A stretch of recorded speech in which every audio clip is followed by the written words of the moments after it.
ఎప్పుడు వచ్చావమ్మా? ఎక్కడి నుంచి డాడీ? అదే బీచ్ రిసార్ట్ నుంచి. బీచ్ రిసార్టా? అక్కడికి ఎప్పుడు వెళ్ళాను? అదేమిటమ్మా, ఇప్పుడేగా నిన్ను అభిని రిసార్ట్ లో చూసొచ్చాను. అభియా? ఆయన ఢిల్లీలో ఉన్నారు డాడీ. ఆయన ఢిల్లీ వెళ్ళి 3 రోజులైంది. నో నో, ఢిల్లీ ఏమిటమ్మా ఢిల్లీ? అయ్యయ్యో, ఇప్పుడే నా కళ్ళలో కనపడుతున్నాడు రిసార్ట్ లో. అతను పక్కన ఒక అమ్మాయి ఉంది. సరే నువ్వే అనుకుని దగ్గరికి వచ్చి పలకరిద్దాం కదా అనుకుని, సరే వాళ్ళు మళ్ళీ డిస్టర్బ్ చేయడం ఎందుకు అనుకుని వెనక్కి వచ్చేసాను. నేనా? నేను ఎక్కడికి వెళ్ళలేదు డాడీ. నువ్వు వెళ్ళలేదా? మరి అభి పక్కన కూర్చున్న అమ్మాయి ఎవరు? రా అభి రా. ఎక్కడికి? స్వర్గానికి. I'm sorry. సారీయా? అవును, నువ్వు ఒకందుకు నాతో చిందులు వేశావు, నేను ఒకందుకు నీతో తాళం వేశాను. అంటే ఇంతసేపు నాతో ఆడింది పాడింది నాటకమా? నువ్వు కావాలి కావాలని కోరుకున్నందుకు నువ్వు నన్ను కోరుకుంటున్నావు అనుకున్నాను. కానీ నన్ను కాదని వెళ్ళిపోతే నేనెటువంటి దాన్నో నీకు తెలీదు. నేను కోరుకున్న సుఖం దక్కకపోతే నేనెవ్వరిని సుఖంగా ఉండనివ్వను. Mind it.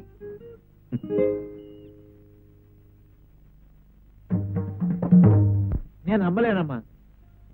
అవి నీకు అన్యాయం చేసి మరొక అమ్మాయితో తిరుగుతున్నాడంటే నేను నమ్మలేకపోతున్నానమ్మా. ఆ అమ్మాయి ఎవరో కాదు డాడీ, మన ఇంటికి విడాకులు ఇప్పించమని వచ్చింది చూడు. ఆహా, ఆ భద్రత లేకున్నాను ఆ పిల్ల. అవును. ఆహా, ఈవిడ కేసును ఒప్పుకోలేదంటే అతని దగ్గరికి వెళ్ళి ఈ విధంగా బరిదెగించింది అన్నమాట. అవతల అది బరితెగించి వస్తే మాత్రం యువతల ఇతనుకుండాలిగా సిగ్గు. అవతల ఒక అమ్మాయి ప్రేమిస్తుందని, ఆశలన్నీ తన మీదే పెట్టుకుందని. తొందరపడి నువ్వు నిర్ణయానికి రాకమ్మా, అన్ని విషయాలు నేను తెలుసుకుంటాను. అక్కర్లేదు, నా కళ్ళతో నేనే చూశాను. ఇక నువ్వేమీ తెలుసుకోనక్కర్లేదు. నమస్కారం సార్. ఎవరయ్యా? ఏదైనా పనిపించండి సార్. నా దగ్గర పని లేదు, ఏం లేదు పావయ్యా, అసలే గొడవల్లో ఉన్నాను నేను. అవును, నేను ఎక్కడో చూసినట్టున్నాను. అభిమన్యం తోట? అవును సార్. అక్కడి నుంచి నువ్వు ఎక్కడికి పనికి రావడం ఏమిటయ్యా? సుప్రీంకోర్టు లాయరు, నువ్వు అతనికి కావలసిన వాడివి, కావలసినంత ఆదాయం నీకు. సుప్రీంకోర్టా టెన్నిస్ కోర్టా? ఆయన లాయరేటండి బాబు, డబ్బులు తీసుకుని అబద్ధ సాక్ష్యాలు చెప్తుంటాడు. ఏమిటయ్యా నువ్వు చెప్పేది? అబద్ధం సాక్ష్యాలు చెబుతాడా? నా మాట అబద్ధం అయితే కోర్టులో ఎంక్వైరీ చేయండి సార్. అబద్ధ సాక్ష్యాలతో ఊరుకుంటే పర్వాలేదండి. ఈ మధ్య ఒక వధ పని కూడా చేశాడు. సరే నువ్వేం చెప్పక్కర్లేదు, వెళ్ళి ఇక్కడి నుంచి. అతన్ని చెప్పనే డాడీ. ఏముందండి, పెళ్లి చెడగొట్టమని పెళ్లి కొడుకు తండ్రి 10,000 రూపాయలు ఇస్తే ఆ డబ్బులు తీసుకుని ఆ పిల్లకి తనకి సంబంధం ఉందని కోర్టులో అబద్ధపు సాక్ష్యం చెప్పి ఆ పిల్ల బతుకు నాశనం చేశాడండి. దాంతో ఆ పిల్ల ఆత్మహత్య చేసుకుంది. అఫ్కోర్స్ మళ్ళీ బతికిందనుకోండి, అందుకే అక్కడ పని మానేశానండి. అసలు అప్పుడు చెబుదాం అనుకున్నానండి. ఏమి చెప్పక్కర్లేదు, అంతా అర్థమైపోయింది. బాగా నటించానా సార్? ఏమిటి? కిరాయ్. సాక్ష్యం చెప్పడానికి. Shut up.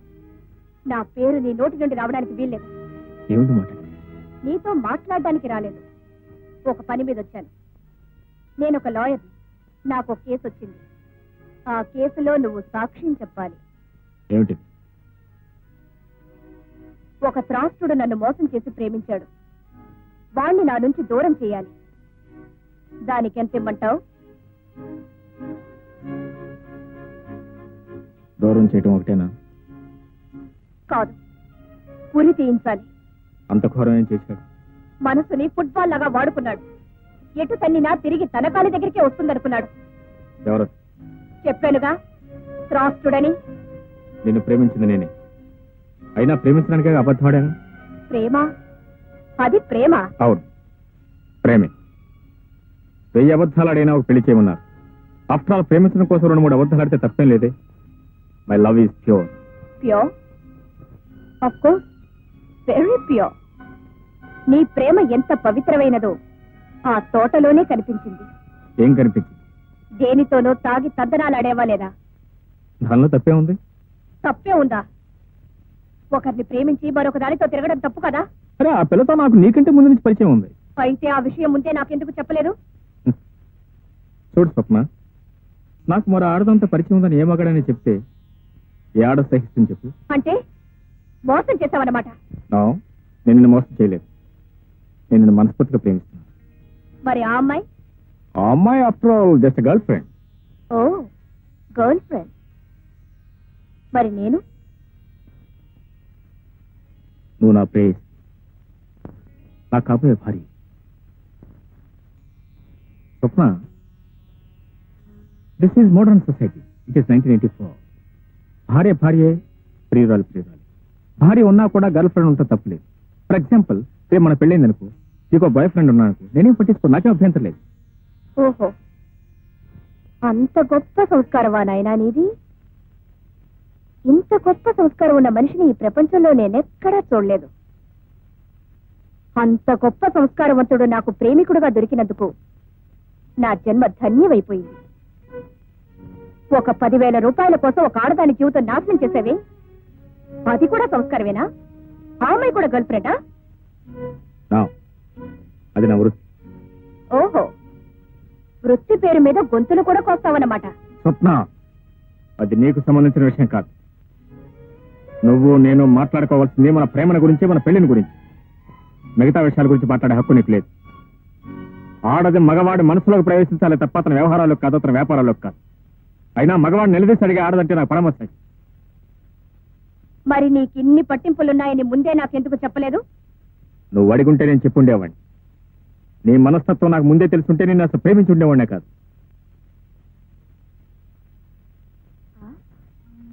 అలాగా? ఇప్పుడొచ్చిన నష్టం ఏమీ లేదు. ప్రేమించడం మానే.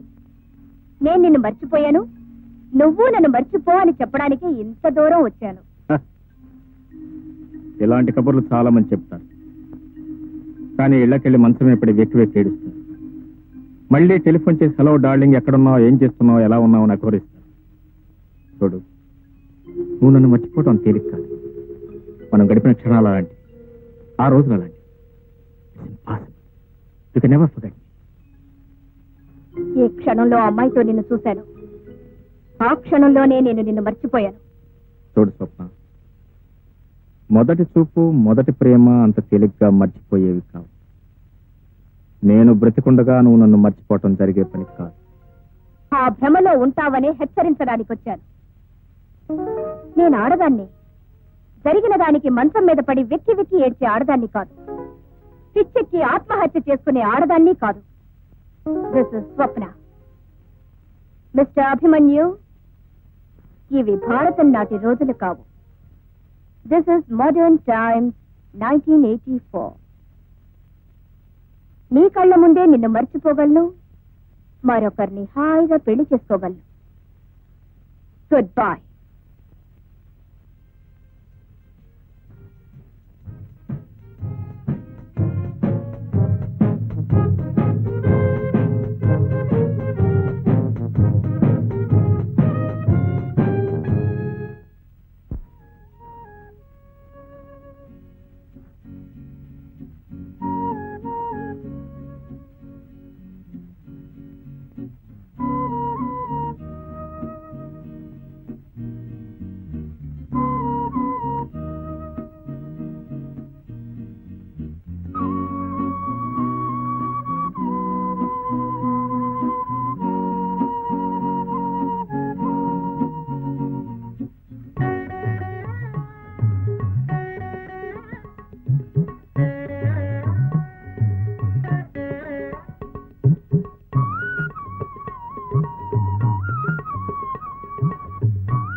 ఆకుంది పప్పుంది బువ్వుంది నెయ్యుంది ఆకలి ఉంది ఆశ ఉంది.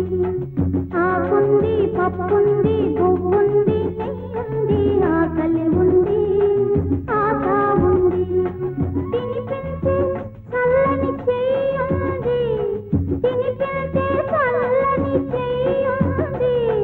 బ్రతుకంతా నడిపించే తోడుంది. ఇలా ఇలా ఇలా ఇలా ఇలా ఇలా.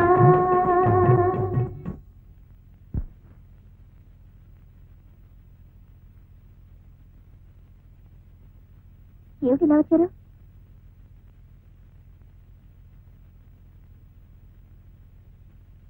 ఆ పాట పాడింది నువ్వు. నువ్వా? అవును, అది ఈ మాసం పాట. ఆ పాట నీకు ఎలా తెలుసు? చిన్నప్పుడు మా అక్క నేర్పింది.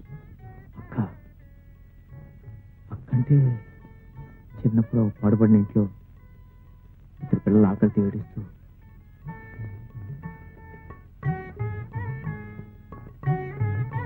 మీరు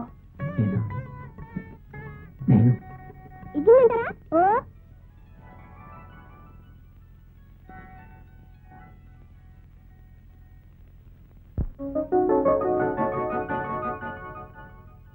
ఇది కళ కళ కళ మనమిలా ఇలా ఇలా.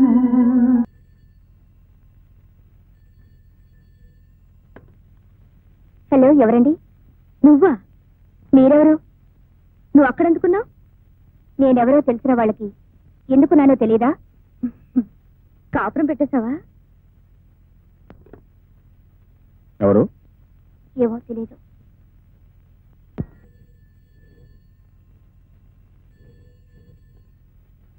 హలో. మాట్లాడుతుంటే మధ్యలో ఫోన్ పెట్టేసింది. అసలు ఎవరిది? మాట్లాడే విధంగా మాట్లాడితే మధ్యలో ఎవరో ఫోన్ కట్ చేయరు. ఎందుకు ఫోన్ చేశావు? ఎలాగున్నావు కనుక్కున్నావని. ఈ పాటికి తెలిసే ఉంటుందిగా. అంటే నాతో కాపురం పెట్టేశావు అన్నమాట? ఇంకా లేదు, పెట్టబోతున్నా.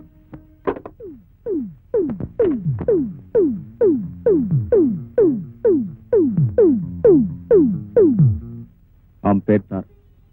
పెళ్ళయింది, అయినా నా వెంట పడుతుంది. నేను కాదన్నానే నా మీద కక్ష సాధించాలని చూస్తాను, అంతే తప్ప. నాకేం చెప్పక్కర్లేదు, నేను మిమ్మల్ని నమ్ముతున్నాను. Thank you. నేను ఇప్పుడు ఇంటికి వెళ్తున్నాను. అమ్మతో మాట్లాడొచ్చి నేను తీసుకెళ్తాను. నువ్వు నిజంగా ఓ ఆడపిల్ల జీవితాన్ని నిలబెట్టడానికి ఇదంతా చేసుంటే నేనెప్పుడూ కాదన్నాను బాబు. వెళ్ళి వెంటనే ఆ అమ్మాయిని మన ఇంటికి తీసుకురా. వెళ్ళి.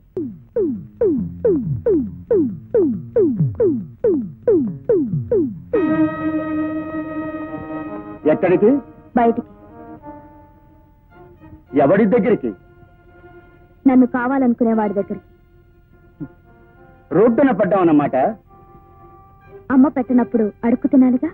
మూడుండగానే ఆడది బరి తెగించిందంటే ఆడదా నిజమన్నది. మొగుడుండగానే ఆడది బరి తెగించాల్సి వచ్చింది అంటే ఆ మగాన్ని ఏమనాలి? నోర్మూయ్! ఇంతవరకు సహించాను, భరించాను, ఓపిక పట్టాను. అది నేను అనాల్సిన మాట. ఆశ్రయం కోసం చిన్నపిల్లగా నీ ఇంటికి వచ్చినప్పుడు తండ్రి వయసున్న నువ్వు నన్నేం చేశావు? నీ పెళ్ళాం పోగానే బ్రతుకంటూ తెలియని నన్ను బలవంతం చేశావు. పెళ్ళాంగా ఉండిపోమన్నావు.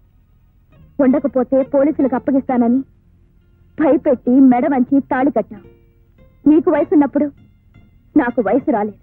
నాకు వయసు వచ్చాక నీ వయసు ఉడిగిపోయింది. నువ్వు సుఖపెట్టావు, నన్ను సుఖపడినావు. అందుకే నా సుఖం నేను చూసుకుంటున్నాను.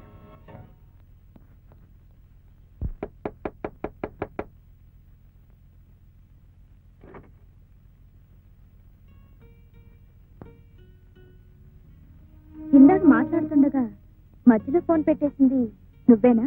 ఊరు పేరు చెప్పకుండా మాట్లాడింది మీరేనా? ధైర్యాన్ని బాగానే పుంజుకున్నావు. కూర్చోండి. ఏదో సొంతిల్లులా మర్యాద చేస్తున్నావే. సొంతిల్లు కాకపోయినా పరాయిల్లు మాత్రం కాదు. కట్టుకోకపోయినా బాగానే ఆకట్టుకున్నాడు కాబట్టే కలిసి బ్రతుకుతున్నాం. ఎందుకలా నవ్వుతున్నారు? ఇది కలిసి బ్రతకడమా, కలిసి ఉండడమా? మీరెలా అనుకుంటున్నారు? అభి ఇంటికి వచ్చిన ప్రతి ఆడపిల్ల నీలా కలిసి బ్రతకాలని అనుకుంటుంది. తీరా కలిసాక గాని అసలు రంగు బయటపడదు. ఏమిటి అలా నిలబడిపోయా? ఇలారా? అర్థం కాలేదా? అభికి ఏమనుకోకు, మా అల్లుడిని అలాగే పిలుస్తాను. అభికి ఈ గది, ఆ మంచం మాత్రం పర్మనెంట్. ఈ గదికొచ్చే అమ్మాయిలు, ఆ మంచం మీద వేసే దుప్పట్లు మాత్రం పర్మనెంట్ కాదు. ఇప్పుడు అర్థమైందా? ఆహా, ఆయన గురించి చాలా తెలిసినట్టు మాట్లాడుతున్నావు. నేను కలిసాకేగా నువ్వు కలిసావు. నీకు తెలుసో లేదో, అభి స్వప్న అనే లాయర్ని ప్రేమించాడు. దాన్ని వదిలించుకోవడానికే నన్ను తగులుకున్నాడు. ఇప్పుడు నేనుండగానే మళ్ళీ నిన్ను తగులుకున్నాడు. అదేమిటో అతని టైపు. ఏ పూట ఏ హోటల్లో భోజనం బాగుంటే ఆ హోటల్లో తింటుంటాడు. హోటల్స్ అన్ని బోర్ కొడితే తిరిగి నా ఇంటికే వస్తాడు. అవును, అతనికి ఇల్లుంది, ఆ ఇంట్లో అమ్ముంది. మరి నిన్ను అక్కడ పెట్టకి ఇక్కడ పెట్టాడేమిటి? అక్కడే పెట్టబోతున్నారు. అది చెప్పడానికి వాళ్ళ అమ్మ దగ్గరికి వెళ్ళారు.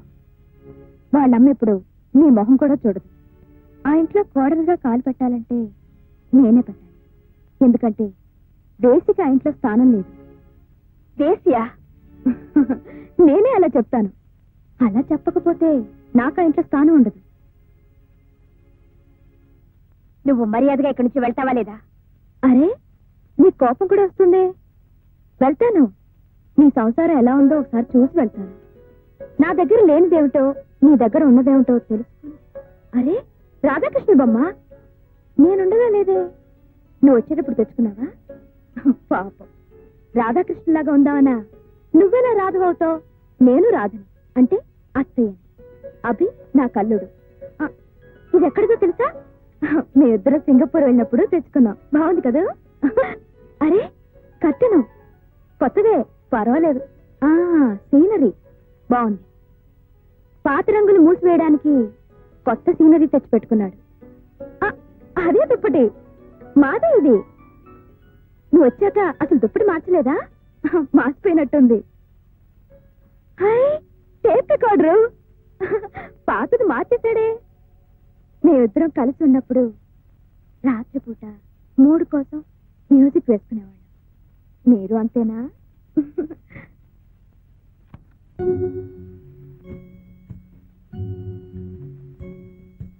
ఆకేసి పప్పేసి గుప్పేసి నెయ్యేసి నీకో ముద్ద నాకో ముద్ద.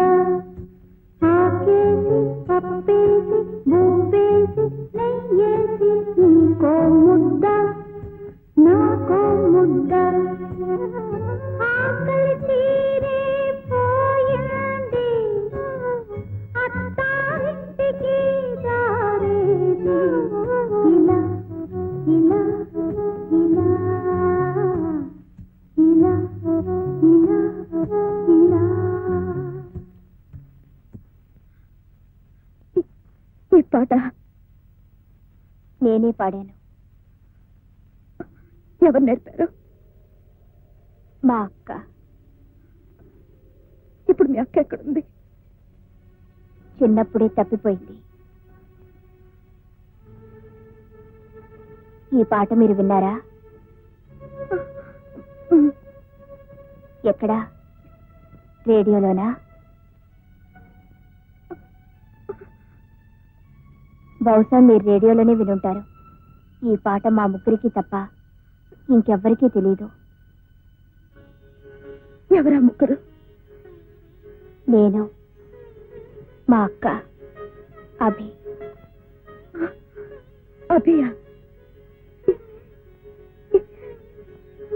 అభియా? అవును. చిన్నప్పుడు నన్ను మా అక్కని ఎవరో ఎత్తుకుపోయి గదిలో పడేస్తే మా ఆకలి తీర్చాడు.